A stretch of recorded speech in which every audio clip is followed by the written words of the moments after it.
नमस्कार दोस्तों, bloody vibes के एक और बहुत ही ज़्यादा खौफनाक से बिल्कुल डरावने से डिफरेंट एपिसोड में आप सभी लोगों का बहुत बहुत स्वागत है। जी हाँ दोस्तों, आज के इस एपिसोड में हम लोग आप लोगों के सामने लेकर आ गए हैं दो दोस्तों के साथ आज से लगभग 6 साल पहले घटी हुई ऐसी खतरनाक घटना की कहानी जिसे सुनकर आप लोगों के पैरों तले ज़मीन निकल जाएगी।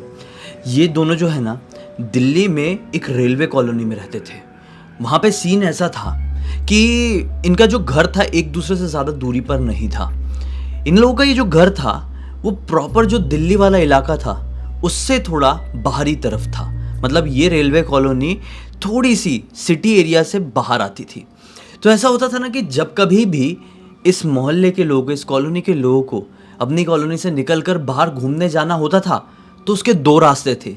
एक रास्ता तो नॉर्मल वाला सीधा सीधा लंबा लंबा रोड से, और दूसरा रास्ता ऐसा था जो कि रेलवे स्टेशन की जो पटरियां थी वो पटरियों से होके एक जंगली रास्ते से गुजर के मेन रोड में मिलता था। ये एक शॉर्टकट वाला रास्ता था। इसलिए इस कॉलोनी, इस मोहल्ले के लोग क्या किया करते थे कि जब कभी भी बहुत अर्जेंट वाला काम होता था तो उस शॉर्टकट वाले रास्ते से निकलते थे, यानी 2-3 पटरी क्रॉस करके फिर जंगल वाला रास्ता पकड़ के कच्चे रास्ते से मेन रोड में पहुंचते थे। नहीं तो फिर आराम से जाना रहे तो वो सीधे सीधे मेन रोड से ही जाते थे। रात के समय कोई भी उस जंगली वाले रास्ते से नहीं आता जाता था।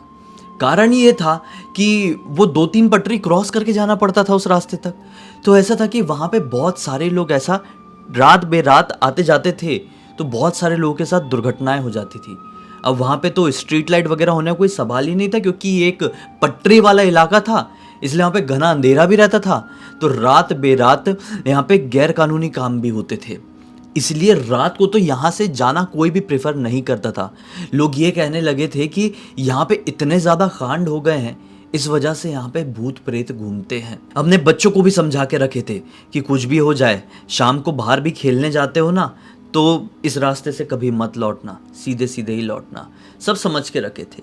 लेकिन एक दिन की बात है, इसी मोहल्ले में रहने वाले दो दोस्त थे। एक का नाम था पंकज और एक का नाम था आशीष।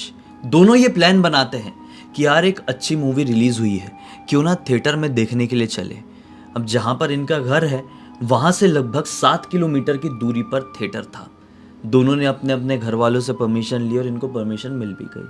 मूवी का टाइम रात के 8 बजे से लेकर 11 बजे तक का था। घर वालों ने दोनों को समझाए थे कि देखो उस रास्ते से बिल्कुल भी मत जाना, रात में ही जा रहे हो, रात में ही आ रहे हो, मेन रोड से ही आना जाना, कोई लफड़ा और जल्दीबाजी मत करना। ये दोनों ने हाँ हाँ कह दिए और बढ़िया से तैयार होके 7 बजे के आसपास अपने घर से बाहर मूवी थिएटर के लिए निकल गए। घर से थोड़ी आगे जाके इनको एक ऑटो मिल गई और ऑटो में सवार होके वहाँ पहुँच गए थे। कोई दिक्कत नहीं थी।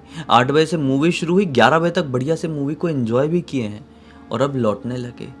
तो लौटने के टाइम में उन लोगों को ऑटो मिल ही नहीं पा रही है। टेंशन, दिमाग खराब। अब उस टाइम पे लोग इतना ज़्यादा कैब्स वगैरह भी बुक नहीं करते थे। कैब वगैरह का तो आजकल ज़्यादा चलन आया हुआ है।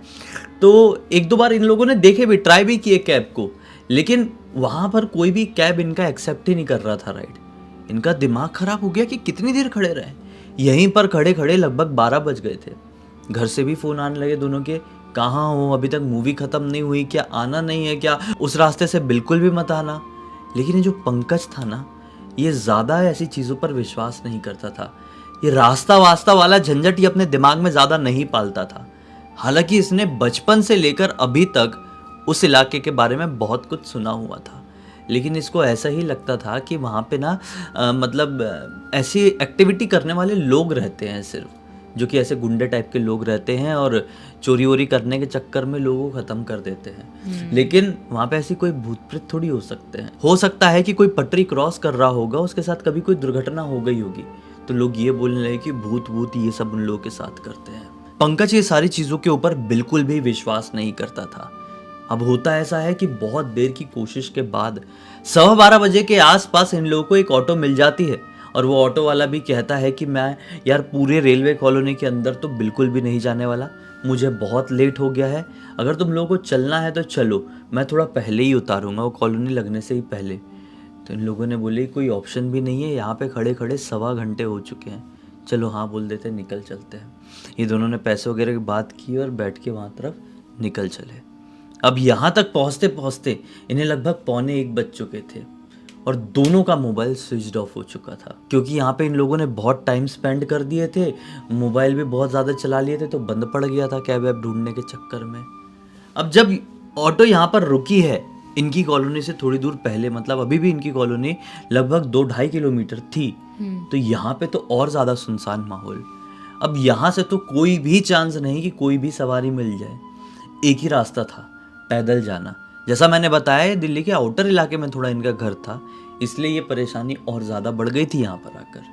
अब क्या करें ऐसा सोचते सोचते ये लोग घर की तरफ बढ़ चले। इतने में वो वाला रास्ता आया, मतलब वो जंगल वाला रास्ता जो सीधे इनको इनके घर के सामने लेकर जाता। पंकज ने उस रास्ते के सामने रुककर उस रास्ते को देखा, और इतने में आशीष क्या बोलता है कि क्यों भाई, उधर क्यों देख रहा है, उधर से नहीं जाना है, सीधे सीधे चल। इसने बोला यार बहुत थकान हो गई है, लिटरली हालत बहुत ख़राब हो गई, और इतना लंबा जाएंगे, अभी भी लगभग 2 किलोमीटर तो पूरा ही बाकी होगा। उससे अच्छा यहाँ से चल लेते हैं, यहाँ से अपन को 400 मीटर भी नहीं पड़ेगा, फटाक से पहुँच जाएंगे। देखना यहाँ से थोड़ा सा नज़र घुमा के अपने घर सामने से दिखेंगे भी। इसने बोला यार लेकिन वहाँ पे तो बहुत कांड होते ना।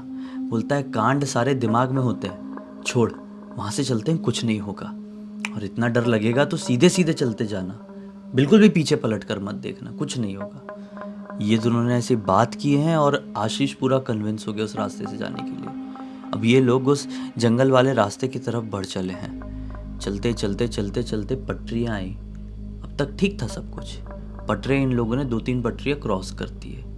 इसके बाद आया बिल्कुल अंधेरे वाला रास्ता, क्योंकि अब तक जो लाइट थी, स्ट्रीट लाइट, ये मेन रोड वाली, वो यहाँ तक पड़ रही थी। लेकिन पटरियाँ क्रॉस करके जब ये और अंदर की तरफ बढ़ गए तो वहाँ पर था घना अंधेरा, ज़मीन भी ठीक से दिखाई नहीं दे रही है, और इन लोगों के पास तो इनका मोबाइल भी जो था वो भी बंद पड़ चुका था, तो फ्लैश लाइट भी कहाँ से चालू करें। सिर्फ पत्तों की खड़खड़ाहट के साथ ये दोनों धीरे धीरे सीधे सीधे आगे बढ़ने लगे।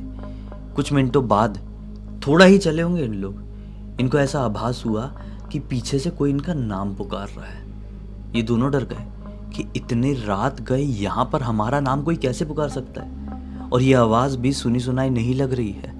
आशीष बोलता है यार तुझे भी वो आवाज़ आ रही है जो मुझे आ रही है? ये बोलता है हाँ मुझे भी आ रही है, और अब थोड़ा सा तो डर लग रहा है यार, क्योंकि यहाँ पर लिटरली कोई भी रात में नहीं आता है, और हम लोगों का उसने चेहरा कैसे पहचाना, जो कोई भी है यार। यहाँ तो हम आजू बाजू चल के भी एक दूसरे को नहीं देख पा रहे हैं क्लियरली, तो कोई दूर से हमें कैसे देख पा रहा है? कुछ ना कुछ गड़बड़ है। जो मम्मी पापा कहते हैं उस बात के पीछे कोई सच्चाई तो नहीं है।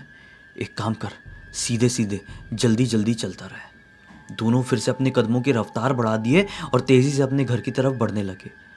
थोड़ी ही आगे गए हैं कि अचानक से चलते चलते आशीष रुक जाता है, एकदम स्टैचू बन गया, और चेहरे में एकदम घबराहट सी आ गई और पसीना छूटने लगा। पंकज चलते चलते रुका और बोला कि क्या हो गया भाई, तो रुक क्यों गया है? ये बोलता है कि तू झूठ मत समझना, जो बता रहा हूँ सच बता रहा हूँ। पंकज बोलता है बता तो सही। वो बोलता है लिटरली कुछ सेकंड पहले तक मुझे ऐसा महसूस हो रहा था मेरे हाथ को कोई बार बार टच कर रहा है, और अब इस वक्त मेरा हाथ किसी ने पकड़ा हुआ है, राइट वाला हाथ। पंकज बोलता है क्या बकवास है यार, तुझे भी मजाक करने के लिए अभी ये माहौल सूझ रहा है? मैंने बोला ना मुझे भी अब थोड़ी घबराहट हो रही है। सीधे सीधे घर की तरफ निकलते हैं, यहाँ पर रुकने से कोई मतलब नहीं है, कुछ तो गड़बड़ सी महसूस हो रही है, चल जल्दी जल्दी। ये बोलता है कि मैं झूठ नहीं बोल रहा हूँ। ये बोलता है अगर तू फिर से ऐसा बोला ना मैं निकल जाऊँगा, और तू खड़े रहना यहीं पर भूत का हाथ पकड़ के। वो बोलता है नहीं यार तू समझ तो। पंकज ने नहीं समझा, नहीं सुना, घूमा और घर की तरफ बढ़ने लगा, ये सोचकर कि कितनी देर मजाक करेगा, थोड़ी आगे निकल जाऊंगा तो डर के खुद दौड़ के आएगा। लेकिन वो आगे नहीं आया, वहीं पर रुका था। पंकज अब अपने दोस्त को छोड़कर कैसे अपने घर की तरफ भाग जाए? वो भी रुका, पलटा, फिर से अपने दोस्त के पास बोलते हुए ये गया कि चलना भाई, क्यों मजाक कर रहा है। जैसे ही अपने दोस्त के पास तक पहुंचा, उसे कंधे में हाथ रखा है, वो लिटरली आंख बंद करके मुंह के बल जमीन पे गिरा, बहुत गंदी तरीके से। अब जैसे ही ये गिरा है उसने उसको उठाने लगा, क्यूट आशीष क्या हो गया, तू ठीक तो है ना? उसका गिरने का जो तरीका था वो बहुत ज़्यादा खतरनाक था। कोई नकली गिरेगा तो अलग ही समझ में आता है कि ये नकली गिर रहा है, लेकिन वो बिल्कुल सीधा गिरा था, बिना किसी हाथ के सपोर्ट के या बिना किसी ऐसे रिएक्शन से कि वो खुद को बचाना चाह रहा है। ये समझ गया था कि इसको कुछ तो हुआ है। ये अपने दोस्त को वहीं पर छोड़ा और दौड़ते दौड़ते दौड़ते दौड़ते अपनी कॉलोनी की तरफ भागा। कॉलोनी लगते से ही सबसे पहले इसके दोस्त का ही घर आता, तो उसके दोस्त के घर पे जाके डायरेक्टली दरवाज़ा खटखटाया, अंकल आंटी आशीष के साथ ये हो गया है और ये यहाँ पर आप प्लीज़ जल्दी चलिए। तो सब घबरा गए। आशीष का बड़ा भाई था, वो भी घबरा गया और सब भागते भागते टॉर्च वॉर्च के साथ यहाँ पर पहुँचे तो क्या पाए कि आशीष वहीं पर है, होश में नहीं है। उसे जैसे तैसे करके उठा के घर पर लेकर आए और इसको बोले कि तुम भी अपने घर जाओ, अब जो तुमने हरकत की हो ना उसके बारे में तुम्हारे पापा से कल बात करते हैं। मतलब इन लोगों के घर से क्लियर मना था ना कि इस रास्ते से नहीं आना है, लेकिन ये फिर भी आए थे। इसलिए आशीष के पापा ने पंकज से बोले कि कल तुम्हारे पापा से इस मैटर में बात करते हैं, तुम अभी घर जाओ। और ये भी अपने घर पर आ गए और अपने घर पे लिटरली कुछ नहीं बताया डर के मारे। फिर अगला दिन निकला तो इसको वैसा हुआ कि मेरा दोस्त ठीक है कि नहीं, मैं जाके तो देखता हूँ। वो सुबह होते से उठते से ब्रश भी नहीं किया, कुछ नहीं, सीधे अपने दोस्त के घर पर। दोस्त के घर पर गया तो क्या पाया कि भीड़ लगी हुई है। क्या भीड़? गाँव के कुछ लोग आए हुए हैं। ये डर गया कि मेरा दोस्त ठीक तो है कि नहीं। सीधे उसका भाई दिखा दोस्त का, उससे पूछता है भैया आशीष ठीक है ना? तो भैया बताता है तुझे पता भी है रात में उसने क्या क्या किया है? ये बोलता है क्या किया? उसका भाई बताता है कि रात में अचानक से लेटा हुआ था, उठ गया, जोर जोर से हंसने लगा, फिर जोर जोर से रोने लगा, फिर अपना सिर विर पीटने लगा, फिर जोर जोर से जंप मारने लगा, फिर घर पे जो कोई भी चीज़ उसके हाथ में आ रही थी वो उठा उठा के अपने सिर पे मार रहा था, खून वून बहने लगा। हमने उसको कंट्रोल करने की कितनी कोशिश की लेकिन कंट्रोल नहीं हो पाया। लेकिन किस्मत से हमारा गांव पास में ही है। मेरे मम्मी पापा समझ गए थे कि इसको बाहरी हवा कुछ लगी है, तुरंत गांव में फ़ोन किए और रातों रात गाड़ी पकड़ के वो लोग यहाँ पर आए हैं। हमारे ही परिवार में एक बाबा जी हैं, अभी वो झाड़ फूँक करेंगे।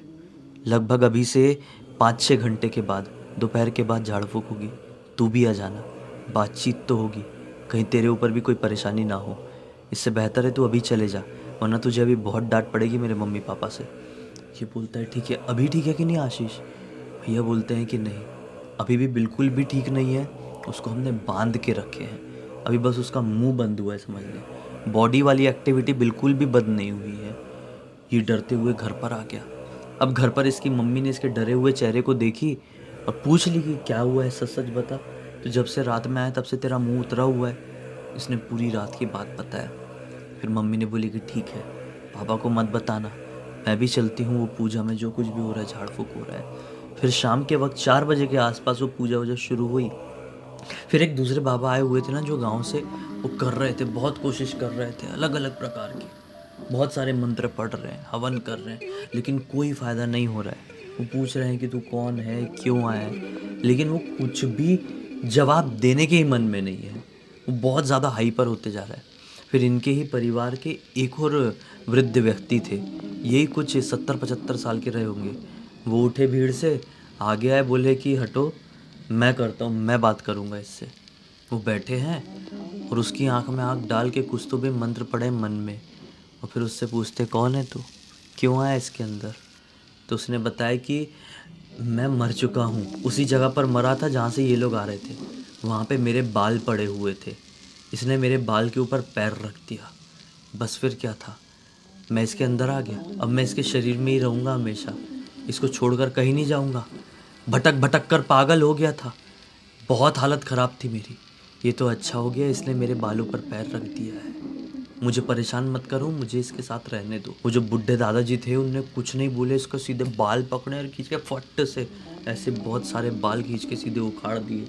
और सामने हवन चल रहा था, उसमें अग्नि में इसके बाल ऐसे डालते हुए कुछ और मंत्र पड़े हैं। फिर उसने ऐसा चिल्लाया ज़ोर ज़ोर से और चिल्ला के वहीं पर बेहोश। इन्होंने बोले कि अभी इसे होश में आने में समय लगेगा, और रोज़ इसके जो बाल होंगे, ये जब सो रहा होगा ना 21 दिनों तक, थोड़े थोड़े काट के अग्नि में डालना पड़ेगा, तभी 21 दिनों बाद ये पूरी तरीके से ठीक हो पाएगा, नहीं तो वो आत्मा इसके अंदर प्रवेश कर जाएगी। बाकी तो सब ठीक है अभी के लिए। फिर क्या था, धीरे धीरे करके घर के सारे लोग छट गए। यहाँ पर पंकज को बहुत डांट पड़ी, लेकिन फिर एंड में सब कुछ ठीक हो गया। इससे इन लोगों को एक बहुत बड़ी सीख मिली है इससे इन लोगों को एक बहुत बड़ी सीख मिली कि हमेशा बड़ों की बात मानना और ऐसी जगहों पर बिल्कुल भी मत जाना जहां पर बड़ों ने जाने से मना किए हैं। इस पूरी घटना की जानकारी हमें किसी और के थ्रू नहीं बल्कि पंकज से ही इंस्टाग्राम पर मिली। आप लोग भी ऐसी कोई कहानी आपके पास है तो इंस्टाग्राम पर हमें लिख के भेज सकते हैं। लिंक वीडियो के डिस्क्रिप्शन बॉक्स में मिल जाएगी, क्लिक करके डायरेक्टली वहां पर पहुंच जाना और लिख भेजना। हो सकता है हमारा अगला वीडियो कल आपके हिसाब से ही बन रहा हो। अब तक इस वीडियो को देख लिए तो लाइक ज़रूर कर देना, चैनल को सब्सक्राइब करके बेल आइकन दबा के ऑल के ऑप्शन में क्लिक करना।